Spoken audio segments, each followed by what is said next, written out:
because I said there wasn't a clear-cut moment I decided I'm transgender until I was about 26, 27. So growing up, it was always a case of, I like this, I like that, oh but wait, that's a typically feminine thing, which wasn't a problem between the ages of like 3 and 6 maybe, but when you start getting into school and all the boys are doing this and all the girls are doing that, and I'm playing with the girls and I'm being called gay for it, because gay was flung about as a derogatory term in the playground, and it probably still is to a degree. But there was this like air of society that made you repress that stuff. You couldn't be yourself without being called a girl, being called gay, being called a sissy, being called this, any number of words that people would make up for it. And it was seen as such a negative thing, and there was no awareness in the media, there was no conversation like there is now that was made that acceptable. There was no alternative, the internet wasn't around at that time when I was young, so, God, that makes me sound old. But yeah, it was, there was no frame of reference I had for my experiences. I just felt like I was weird. I felt like I didn't fit in, and so I grew up and learned to repress things and do other things I didn't want to do to fit in. I had my lines, I hate PE, doing football and rugby and stuff like that, and I always hated it, but I developed boyish habits to fit in with my friends, but I never felt comfortable being a lad, as it was. My friends were always kind of the more quiet, reserved, nerdy types, because they're the ones I could fit in easier without having to pretend to be into sports and stuff like that, and try and be fit. But yeah, I'd find myself, there were little hints that looking back, I think I can say that was a thing, but my family nowadays might have recognised it as a thing, but back then, again, it was all just seen as kind of a joke. Like Red Nose Day, I dressed up as another girl in school. I was a girl in school, I had the same haircut as me, so we traded outfits for the day, for Red Nose Day. So everyone was dressed up and we came in a normal school uniform but switched. No one noticed. They just thought we'd come in school uniform until like halfway through the day we admitted it, and everyone was like, oh, ha, ha, that's so funny. But for me it was a very validating experience that I could pass as a girl. I didn't realise at the time that it was such a big thing for me, but all throughout my life that then came back. It's like, do you remember that time you dressed up as a girl for Red Nose Day? Ha ha ha ha ha. And I'm like, yeah, that was so funny. Awkward. Drama as well in school. I was really good at drama queen. I was always called a bit of a diva growing up, so I idolised these powerful women in the media who, I'd always want to be like Maleficent. When we were role-playing as a child, I was always this wicked female villain. I was the wicked witch. I was the damsel in distress. I would happily play that role. It's like, it's a group of boys playing a game. Which one of you is going to save me? Ah! Such a bloody stereotype. Then it wasn't until I got to school, like, when I really started to have issues with, hitting puberty was quite a difficult one, because that's when you start to feel all the hormones and stuff, and it got very confusing for me.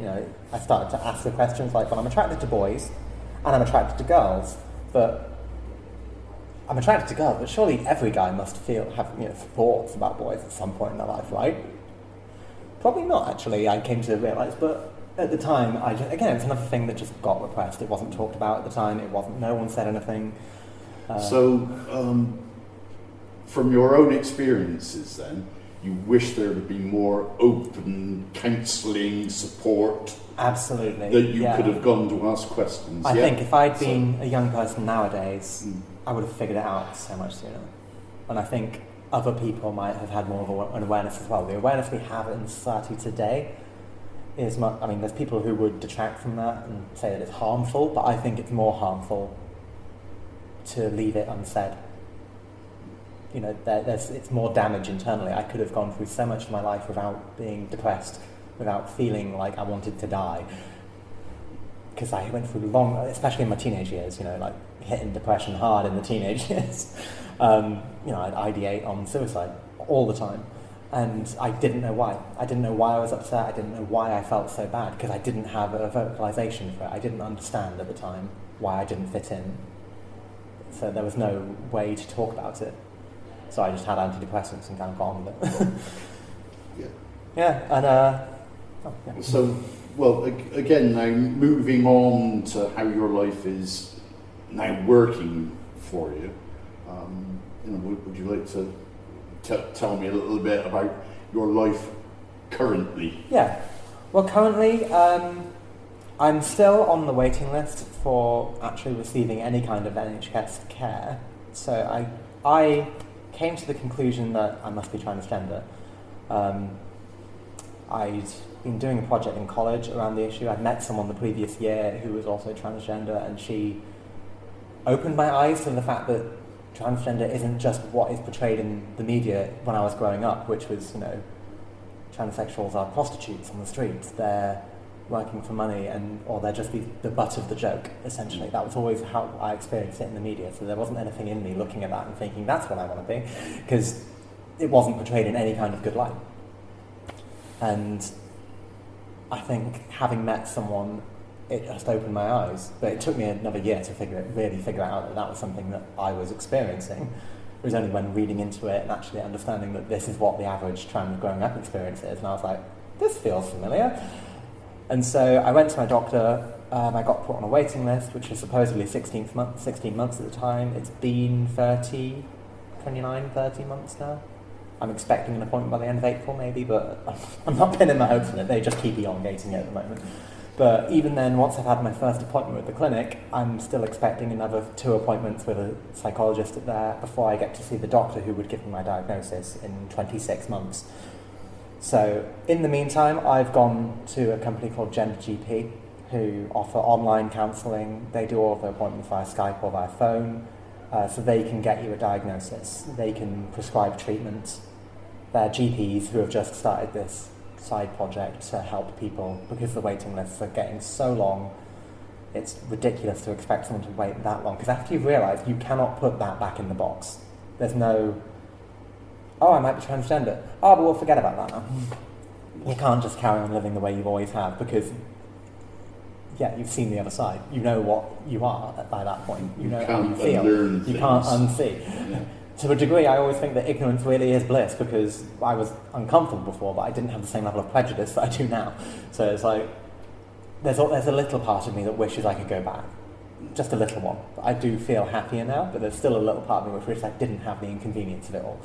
Which sounds terrible, I feel bad for saying that, but No, I don't think there's any need to feel bad about saying that. But I think from the treatment I've had so far, going on hormones, I've seen brilliant changes to my body. The recognition other people have given me as well, in that even just now, going to the loo, pull down my jeans and realise, oh wow, I bought new jeans yesterday. I don't have to wrestle myself into my jeans, because I hadn't bought new jeans since I started taking hormones, and I realised that my ass has tripled in size, which is a good thing for me. I know, like, I've got more of a figure that I want to have. Yeah. I've got breasts. That happened overnight. That just went there. And emotionally, I feel different as well, and I feel like I can express my emotions a lot more. I felt very repressed before, very... That's the best description. So to a degree, now that you've dealt with it yourself, and got it somewhere near right in your own mind, you now feel that you can share that with the rest of the world at large. Yeah, I've got it sorted out on my own, because I had some counselling with Gender GP, but of course the trouble with that is you have to pay for it. It's a monthly subscription fee. I pay for counselling sessions, I pay for the drugs. I've paid for laser hair removal, for facial hair. I could pay for vocal coaching, but I just don't have the money to. There's only so much I can afford myself. So with an NHS diagnosis, I'll get my prescriptions for the usual NHS prescription charge. I get a budget towards facial hair removal or vocal coaching, however I want to use that budget. But I've already had some laser therapy, so like most of my face is fine. I've just kind of like this goatee area which is persistently bugger, which I really would like to get rid of, but I just don't have the money to. It's £160 a session, and you have to have continuous sessions, one every sort of 2 or 3 months for the space of a year, really, to persistently get rid of it. And even then, you have to have a top-up session every now and again. So it adds up to a lot of money eventually. That the average person transitioning might have, we have lots of mental health issues. It's hard to hold down a job. There's so many things that are very difficult when you're struggling with mental health that you don't often find yourself with the money to treat yourself privately. I'm quite fortunate in that I've had support from my parents. They've been brilliant. And I've had really understanding employers as well, who've, like, all of the people I've worked for have been they haven't just been, we have to adhere to equality and diversity. They've been very embracing of it and accepting, and I haven't experienced prejudice in the workplace as such. That is good. Yeah. Have you experienced prejudice in the wider world? I'd say the main forms of prejudice I've experienced would be from strangers, really, in the streets, in clubs. Not as much as you might think, to be honest, but a couple of months ago I was followed home from town by a guy on his bike saying, "Are you a man or a woman?" Just persistently asking me, and I was ignoring him, or I just sort of tried to laugh him off. I was like, go away. But he followed me home, and this was like 10 o'clock at night. So I was there like, okay, I'm going to get stabbed tonight, that's fine. So I hid behind a van and called my brother, because I live with my brother, and so I was like, I was on my street, but I didn't want to go to my house, because then this guy would know where I live. So I knew he was following me. I turned a corner, hid behind a van, called my brother, managed to track myself around the van, and he went off the other way and ran home. But that is just shit that you shouldn't have to go through in life. And yeah, it's crazy. But I think for the most part I've been lucky. Western isn't a terrible place to live in terms of that. You do get the odd dickhead, but there are plenty of accepting people as well. There were worse places to be. Like, I know people who live in places like North Wales, there's far less acceptance. Or, from about the age of 18 to 26, I was very involved with the church as well. Yeah. So that was... I think I had to get over my own indwelt homophobia and transphobia that I'd kind of had, not intentionally put there by the church, but because of the lessons I'd learned in the church about the Bible and what it says, I had repressed it myself. And I also had certain beliefs about, I accepted people. I didn't care. I was very accepting of people, but I almost had this shared view of the Anglican Church, where it's a bit like, we accept everyone into the church, but you can't be in leadership if there's any question around stuff like that. There can't be a grey area if you're going to lead people. And for a long time I was very accepting of that. When I came out as bisexual, a few years before I sort of realised I was transgender, I'd become out as bisexual in the church, and I'd voluntarily said, I used to be very involved in the worship team, and I voluntarily stepped down from the worship team because I knew that I was up on a pedestal. People were looking at me, and I didn't want a controversy around me in the church. So I stepped down. I was like, okay, I'm going to back off, and I was very willing to just go along with all of that. But looking back, I'm like, it's just so wrong the way it's all viewed and the way I was made to feel, and a lot of it wasn't even people making me feel that way. It was just the culture. It's the way that people are told, and that is then shared, and there's just this culture of we can accept people, but the act, love the sin, hate the sin, love the sinner, which is a generally problematic viewpoint, because oh yeah, you can be gay, you just can't act on it, which is a horrible existence to live in. Okay, so I like guys, but I'm never allowed to find love. Cool, okay, that's crap. And there are just so many little microaggressions with people that they're like, oh yeah, we love and accept you as you are, but we're praying for you that you'll be straight again. And my mum has been told that on so many occasions, because she used to go to the church, and she was told that she was made to feel like she was a bad parent because she let me go down this road and stuff like that. And it was so many, because my parents have always been very supportive. When I came out as bisexual, they were like, that's fine. They weren't surprised, they didn't care. When I came out as transgender, they were a bit like, oh, okay then. I mean, they were like, well, we're not hugely surprised, but what? They didn't understand. I had to kind of teach them for it, but they've been so willing to learn, they've been so supportive, and I'm so lucky to have that, because so many people I know haven't had that. I've had people whose parents have made them feel like they're an inconvenience for it, like, oh, well, your grandfather isn't in ill health, why are you doing this to him? Made to feel like it's their problem, they shouldn't be acting on this, and it's wrong. And even if it's not in a religious context, they're still made to feel like it's bad. and they're an inconvenience and all this stuff. And you know, I've had people, I know their parents have kicked them out because of it and stuff like that. It's just, there is an ignorance around it in society that is perpetuated by people who don't understand. And the majority of people who I come across who do oppose it have not read up on it at all. They've just made their minds up. You do get people who have done a lot of research and they quote stats and statistics to you, and you know, there are people who transition and regret it. I'm not saying that doesn't happen, but they're in the minority of the percentage of people who do transition. You don't go through this process. It's such a difficult process to go to. You don't go through it. It's not for the weak of heart. It's a gritty, horrible process. You know, if you I implore you, I don't encourage you, but I implore you, if you're interested, to watch a CGI version of a vaginoplasty operation. Don't watch the live action one because you won't eat dinner for a week. But the CGI one, it's fascinating to watch, but to think that that's going to happen, I'm scared, but I want it. I know that that will help so much in not feeling like I'm in this limbo space between just this awkward, horrible place where, you know, I've got breasts, I've got the really... I'm not going to lie, I've got a good ass.